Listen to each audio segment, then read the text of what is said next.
ખબરોમાં બન્યા રહેવા માટે બેલ આઇકોન દબાવો અને એબીપી અસ્મિતાને સબસ્ક્રાઇબ કરો. સુરતમાં દિવાળી નિમિત્તે અંબિકા મંદિર ખુલ્લું મૂકવામાં આવ્યું છે. દર્શનાર્થીઓના હિતમાં આ નિર્ણય લેવામાં આવ્યો છે. કોવિડની ગાઈડલાઈન પ્રમાણે અંબિકા નિકેતન મંદિરમાં દર્શન વ્યવસ્થા ગોઠવવામાં આવી છે. દિવાળીમાં મંદિરમાં અલગ અલગ પૂજાપાઠ અને 56 ભોગ ધરાવવામાં આવશે. સુરતમાં દિવાળીમાં અંબિકા નિકેતન મંદિર દર્શન માટે ખુલ્લું રહેશે. કોવિડની ગાઈડલાઈન પ્રમાણે અંબિકા નિકેતન મંદિરમાં દર્શનની વ્યવસ્થા ગોઠવવામાં આવી છે. દિવાળીમાં મંદિરમાં અલગ અલગ પૂજાપાઠ અને 56 ભોગ પણ ધરાવવામાં આવશે.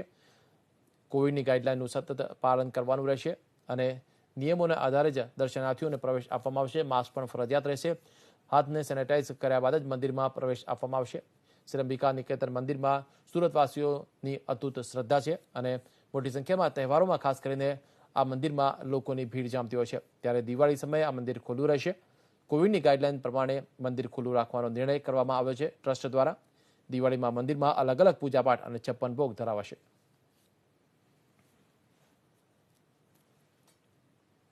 કોરોના કહેરને ધ્યાનમાં રાખીને અંબિકા નિકેતન મંદિર બંધ રાખવામાં આવ્યું હતું નવરાત્ર દરમિયાન, પરંતુ દિવાળીના સમયગાળામાં ઓછી ભીડ હોવાના કારણે મંદિર શરૂ થયું છે દર્શન માટે.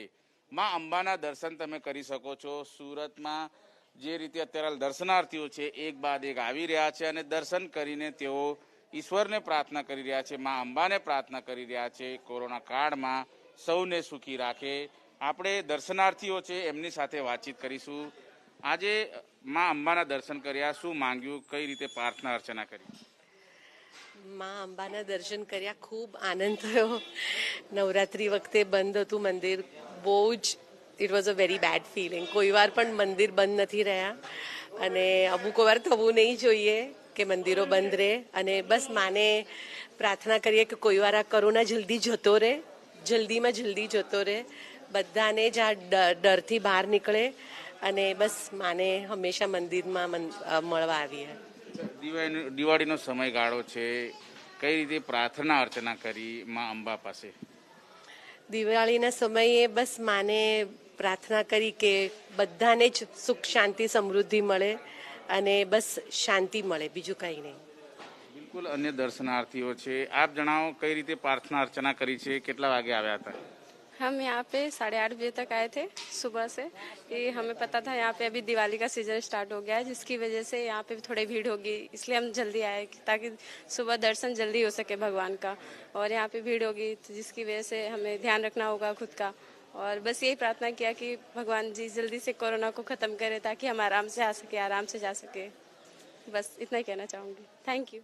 બિલકુલ. તમે જણાવો, અત્યારે જે રીતના દિવાળીનો સમયગાળો છે ત્યારે દિવાળીના સમયમાં કયા પ્રકારે પ્રાર્થના કરવાથી લાભો મળતા? એક વાત, જય માતાજી બધાને. આ એક જ પથ્થરની મૂર્તિ છે. આ મૂર્તિ છે ને ભાઈ, એક જ પથ્થરની છે. આખા હિન્દુસ્તાનમાં બહુ ઓછું જોવા મળે.